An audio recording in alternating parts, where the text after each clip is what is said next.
로또의 저주. 김동현은 평범한 회사원이었다. 매달 월급은 빠듯했고 미래는 불투명했다. 그래서 그는 로또를 샀다. 언젠가 한 번쯤은 그 희망 하나로 매주 복권을 구입했다. 저녁 8시 김동현은 TV 앞에 앉아 있었다. 심장이 빠르게 뛰었다. 매주 반복되는 로또 추첨 시간이었지만 오늘만큼은 특별한 기대가 있었다. 이번에는 꼭. 그가 마음속으로 중얼거렸다. 화면에 숫자가 하나씩 떠올랐다. 10, 17, 23. 손에 쥔 복권과 눈을 떼지 못했다. 35, 42, 45. 마지막 숫자가 나오자 동현은 얼어붙었다. 내 번호와 모두 일치해. 손이 떨리기 시작했다. 그의 눈에는 눈물이 맺혔다. 이게 현실이야? 정말 내 거야? 곧바로 전화를 들었지만 말문이 막혀 한참을 멍하니 있었다. 이건 인생 역전이야. 순간 인생이 바뀌었다. 수십억 원의 당첨금은 그를 부자로 만들었고 친구들은 몰려들었으며 가족들도 태도가 달라졌다. 하지만 그 행복은 오래가지 않았다. 당첨 소식을 알린 첫날 김동현의 휴대폰은 끊임없이 울려댔다. 동현아, 진짜야? 믿을 수가 없네. 친구들, 친척들, 심지어 예전에는 연락도 뜸했던 사람들까지 그의 번호를 찾아내 축하 인사를 보냈다. 하지만 시간이 지날수록 그들의 진심과 속내는 섞여 있었다. 첫째 날 친구 지훈이 찾아왔다. 야, 이 돈 좀 빌려줘. 내가 사업 좀 하려고. 김동현은 흔쾌히 빌려줬다. 하지만 며칠 후 지훈은 연락이 두절됐다. 다음으로 친척들이 찾아왔다. 이번 기회에 우리 가족도 좀 도와줘. 김동현은 더는 거절하지 못했다. 그러나 그들이 진짜 원하는 것은 축하가 아니라 돈이었다. 심지어 회사 동료 중 몇 명은 그에게 가짜 투자처를 소개하며 돈을 빼앗으려 했다. 동현은 점점 사람들의 진짜 얼굴이 보이기 시작했다. 가장 믿었던 친구들조차도 그의 부를 노리고 있었고 누군가는 그의 뒤에서 험담을 퍼뜨렸다. 밤마다 잠을 이루지 못했고 모두가 자신을 이용하려 한다는 생각에 괴로웠다. 내가 어떻게 이럴 수 있지? 그는 스스로를 원망하며 누구를 믿어야 할지 알 수 없었다. 그의 마음속에 의심과 배신이 서서히 자리를 잡았다. 당첨금이 손에 들어오자 김동현의 생활은 완전히 달라졌다. 처음에는 작은 선물부터 시작했다. 친구들에게 값비싼 스마트폰과 명품 지갑을 선물하고 가족들에게는 해외여행을 권했다. 하지만 시간이 지날수록 그의 소비는 통제 불능 상태로 빠져들었다. 고급 스포츠카를 2대나 구입했고 차고에는 고가의 오디오 시스템과 튜닝까지 했다. 넓은 고급 아파트를 새로 장만하며 인테리어 업체를 불러 최신식으로 꾸몄다. 주변 사람들은 동현의 달라진 모습을 부러워했고 그도 그 기분에 취해 더욱 화려한 생활을 추구했다. 그러나 화려함 뒤에는 무모한 투자도 있었다.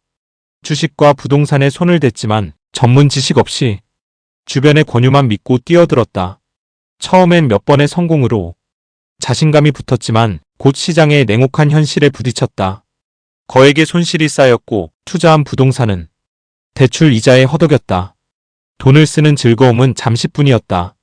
매일 밤 동현은 줄어드는 계좌 잔고를 보며 불안했다. 그럼에도 불구하고 더 많은 소비와 투자를 통해 다시 일어서려 했다. 그러나 악순환은 멈추지 않았다. 결국 그가 즐기던 화려한 생활은 재정적 파탄의 시작일 뿐이었다.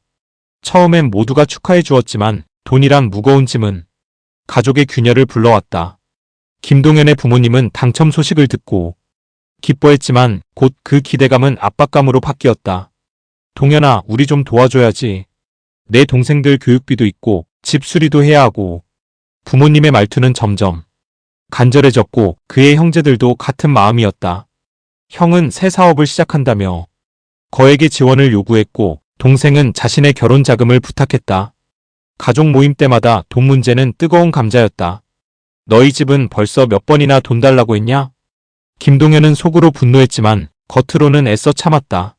하지만 작은 말다툼은 점점 잦아졌고 서로에 대한 신뢰가 금이 가기 시작했다. 어느 날 어머니와 그의 동생이 크게 다툼을 벌였고 그 자리에서 동생이 소리쳤다. 오빠는 우리를 이용하는 거야. 돈 좀 주면 다 해결될 줄 알아? 그 말에 어머니는 눈물을 흘렸고 김동현은 말없이 그 광경을 지켜볼 수밖에 없었다. 가족이었지만 돈은 그들을 갈라놓았다. 김동현은 깊은 외로움과 죄책감에 시달렸고 이게 진짜 행복인가 자문했다. 시간이 흐를수록 김동현의 재정 상황은 점점 악화되었다. 그가 자랑하던 고급 스포츠카는 더 이상 유지비 부담만 남았고 화려했던 아파트는 대출 상환 압박에 짓눌렸다. 은행에서 받은 카드론과 대출금은 눈덩이처럼 불어났다. 마지막 희망으로 선택한 주식 투자도 연이어 실패했다. 급격한 주가 하락에 그의 계좌는 거의 바닥을 드러냈다. 밤이면 밤마다 동현은 잔뜩 찌푸린 얼굴로 컴퓨터 화면을 바라보았다. 이젠 정말 끝인가? 결국 그는 빚쟁이들의 독촉에 시달리며 원래 살던 낡은 원룸 아파트로 돌아갈 수밖에 없었다. 그곳은 이제 그의 실패와 후회의 상징이 되었다. 친구들도 모두 떠났고 가족과의 관계도 회복 불가능한 상태에 이르렀다. 혼자 남은 동현은 하루하루 무기력하게 시간을 보내며 잃어버린 꿈과 행복을 되돌릴 수 없음을 절감했다.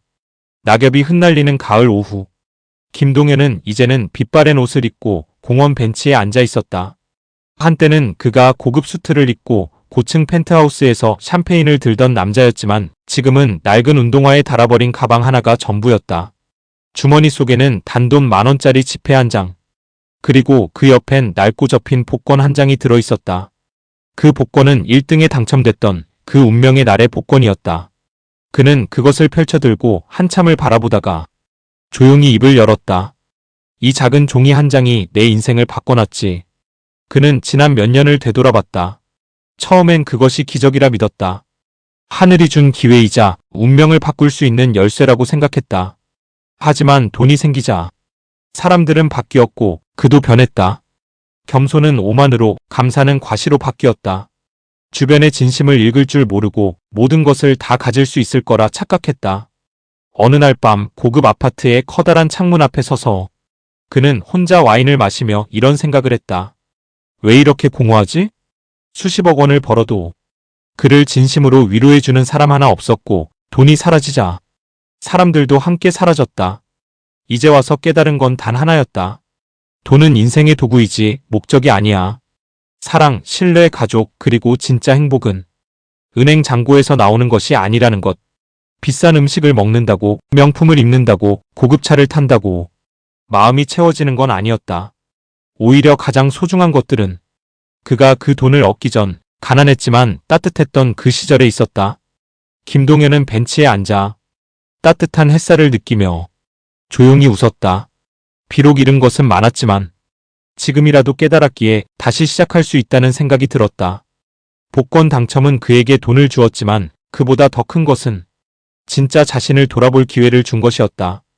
그는 마지막으로 복권을 한 번 더 바라보다가 고요히 찢어 바람에 날려보냈다. 잘 가라. 이제 정말 너한테서 자유롭다.